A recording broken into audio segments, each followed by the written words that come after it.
దువ్వాడ ఎవడో సీనిగాడా దువ్వాడ సీనిగాదాడు వాడు అజిత్ దోవల్గాడు వాడు చూస్తున్నాడు దూరి ముందు ఆడింటికి ఎవరు వస్తున్నారో చూసుకోమని ఆ సినిమా యాక్టర్ దగ్గరికి ఆడింటికి ఎవరు వస్తున్నారో చూసుకోమనండి. ఇవన్నీ ఎందుకంటే ఆడి గురించి మాట్లాడతాం.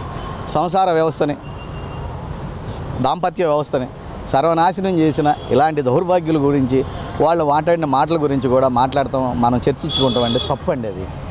ఆడు వీడియట్ ఆఫ్ ఇండియా అంటే తీసేయండి. ఇక ఎమ్మెల్సీ హోదాలో ఉండే ఒక అసెంబ్లీ దగ్గర అరే అది ఎక్కడైనా మాట్లాడతారు. అవును పాపం ఆయన ప్యాకేజీ ఇచ్చేవాడో ఇవ్వనోడో తీసుకునేవాడు అనేది ప్రపంచంలో అందరికీ తెలుసు.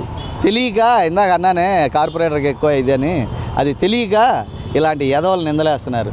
దీనికి కట్టుబడి ఉండమనండి, రుజువు చేయమనండి. శాశ్వత రాజకీయాల నుంచి పవన్ కళ్యాణ్ గారు తప్పుకుంటారు. ఇంకొకటి కార్పొరేటర్కి ఎక్కువ ఇంకోటి కాదు, జగన్మోహన్ రెడ్డికి ఒకటే చెప్తున్నా, నీకు దమ్ముంటే వితౌట్ మందు వితౌట్ డబ్బు ఉపయోగించుకోకుండా ఆంధ్రప్రదేశ్లో నీ ఇష్టం వచ్చిన నియోజకవర్గంలో నుంచో, నీ ఇష్టం వచ్చిన నియోజకవర్గంలో నీకు పోటీగా పవన్ కళ్యాణ్ నుంచి ఉంటాడు.